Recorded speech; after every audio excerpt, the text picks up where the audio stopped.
Tá mé ráis ríis, leabhar eile, chu chus a chó tín, tar siúl agus dá chu chó tín siad fech. An Mac Tíre nach raibh sásta siúl, feice mí céin fá, ach tá cosa tín ormsa, me go raibh ormsa feic siúl go dtí seo réanos. Orgar An Mac Tíre agus chosa agus é nach bhfuil sé sásta siúl. Neala céin fá, tá lomas feice mí. An Mac Tíre nach raibh sásta siúl. Agarthóir generálta gabhtaí é ó zú, agarthóir sreatha, Laura Levy, Deara Aeneas Tasson, Diantus Olivier Calvé, Astrucháin Séamus ó Scully, An Mac Tíre nach raibh sásta siúl. Fecha bheith. Balún éir, scéal, pumpkin, ja, so glúisteán. Train, stóil gur tarcha mór atá sin, agus fecha leis an búta sí mór ag siúl. Agus an glúisteán, agus an pumpkin, agus mar sin de feic an glúisrochar hís an sin freisin. sé treis titum. Gá camid leir seo léamh, feic mi cad a thorlóig. Nuair bhí mé beag, búil am a bheith ag siúl. Inis tá mór agus bí ag spastóireacht. Orianne Lallemand. De Maxime má Mac Tíre beag féin. Éléonore Thuillier. Text le Orianne Lallemand agus léireodaí le Éléonore Thuillier. Ceam go sé treis titan sin fecha sin scátaí ar. Feic be cad a tharla. Tróna bháin Níl Mac Tíre ó bhaile agus é tréachta tréis dó a bheith ag sprí sa scéal. Bhí a rútíní ata agus a chosa ag lúba faoi. Ní racha méach ag siúl go deo a ríis sesin lena cháirde. Tá sé a bhád ró ar siúl. Chonig a cháirde é agus gear anáil ar. Tá An Mac Tíre seo fíor aisteach ar siad. Agus iad ag gáir a faoi, a cosa agus í chó dearach leis an bíon.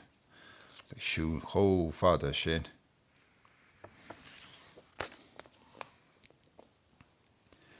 I mí anar, cheannig Mac Tíre rothair tras tíre. Ba mhór an spórt é a bheith ag roithiocht in naig na gaotha, ar na bóithre agus trasna na borcanna. Bhí sé ar buile nuair a chur Paul ar an roth. Ní rá sé anithe a dheisiú. Ar éon nós a sesin, tá mé bréan don rothair céanna. Fecht an bán bainte de ach ní féidir leis. Paul a hocrú, pechas é sána mór hímpalir, déine síon sin, breannar, conas is féidir seo a dhéanamh.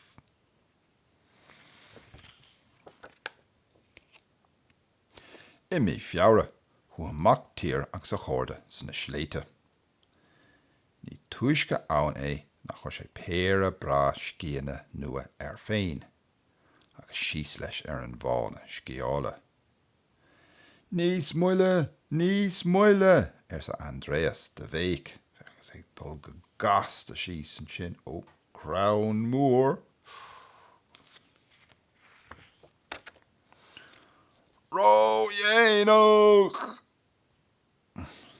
Ag bunna tléimhe, bhfuil Mac Tíre in ag Crown Mór giúise. Bhí dearra leis an sprí.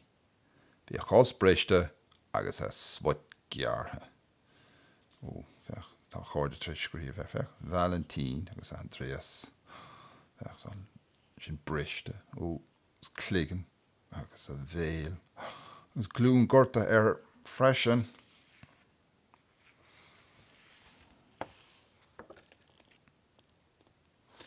I mí bhharrta, thug Mac Tíre carr beag jazz ar cíos, agus thug sé cuairt ar a chean antín máire trasa. hit máire trasa in rá leis an gár, agus bégan do Mac Tíre I a thiomáint timpeall fehan lei. Agus thiomáint is a thiomáint is a thiomáint. Cloch na gun, mach a bhóthar. Nuair a dill sé bhaile, bhí a hón tín agus bhí a chos a rion.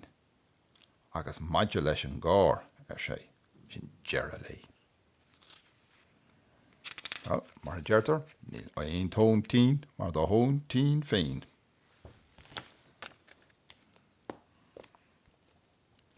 I mí eibreáin, thug Mac mór a glúisrothair ísocht do Mac Tíre. Ach líon clogad a nús a chlúsa, agus bhí an seacéad róthe dó. So ní sé compórteach an sin fech, chur alles an sin. I mí bealtaine, thug a charra lúlú péire íontach scátaí rochacha dó, agus lena chud scilline a haisbáint rinn sé íoch casa, agus hit I níg a bhulaí.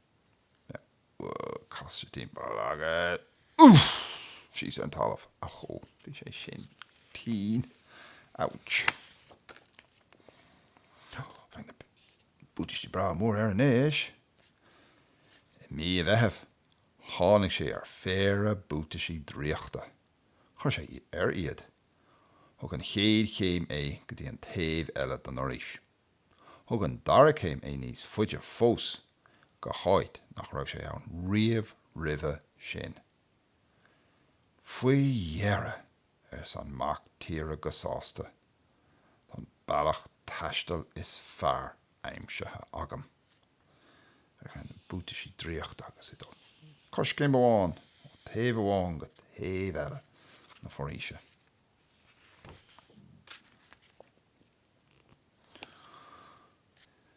Chúisí an gháir a lí sé á aracht agus thosaigh siad ag bécoch. Sin a chud na bútaistí, beirimiid agus ísamid An Mac Tíre na bútaisirí de go scupa agus dimigh sé de ri isteach sa scéal.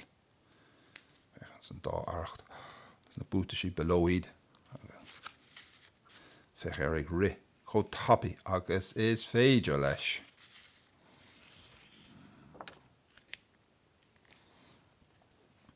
I míúil, cheannig Mac Tíre ticéad trénach le dul an trá. For donsaigh na Hindiaigh an tréin agus cha sé an tíre ba bheasa dá Éléonore. Fech, sé gramathe an Boston sin fech, agus na Hindiaigh ag sprí leis agus ag dausa mór hímpel fech, sa cacha said beag leis.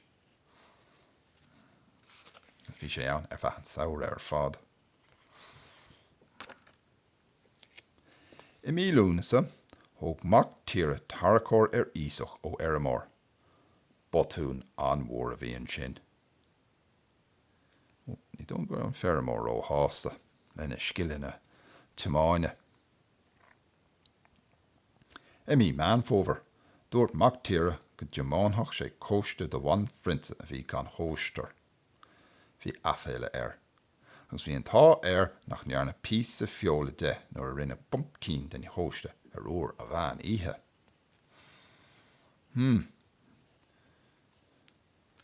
Agus nead a cad a háirla an chalín fech don bhain frintfa.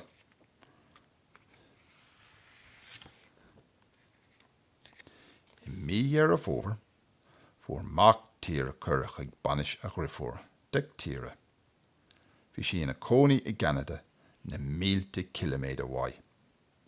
Thuillier gabhaigh mé in eitleán sa Mac Tíre go raibh méideach.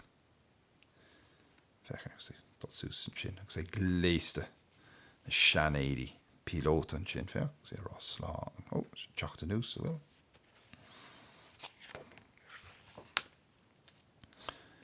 Be éigen bhí an teitleán san nuair a detil sí isteach is storm hórnaí agus tintrí.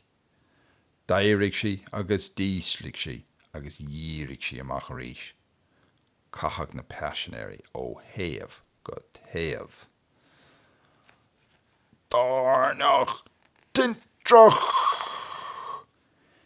Híl na passionéirí fad go raibh dearad ló, agus ní dhéanach Mac Tíre dearmad a chéad eitilt riamh. Fech. ní sé rócínte níos, agus an eisteán dá síos agus sús sa storam mór seo.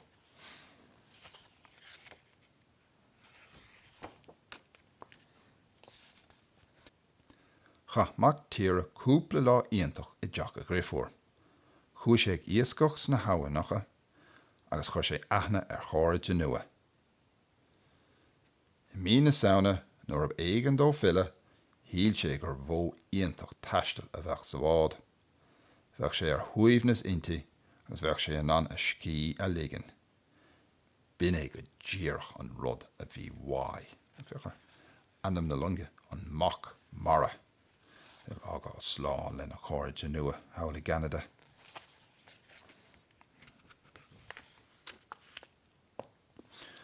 Ach níor chuimhnig sé ar hinnas farige.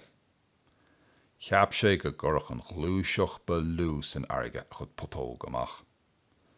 Nar tháinig an mbád I dtír faoi bhí Mac Tíre bán san aig agus cum a chráite air. Tá bád ceart go leor bhar nélig ar sesin leis an gap déin. Fé. Ní sé brenn róha agus an mbád. Tá síos sús na tonta, né? Fech, san níos go brennúir. San réal mara. Fe. Búdé le litir stigante.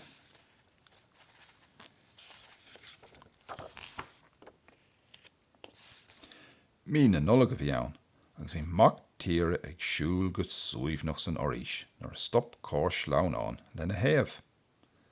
A bhíh Tíre ar sa go ord, tá sé ag éirí dearnach an bhfuil mar cíocht wet.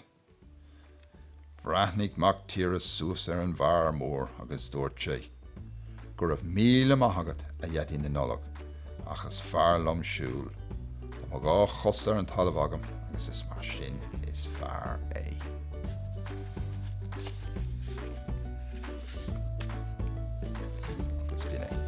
Raisig siúl a ríis. Bin scéal an Mac Tíre nach raibh sásta siúl. Súil an gur háte libh, agus tá mit snú scéal eile léamh le chéile go luath. Go dtí sin, fannig I slán.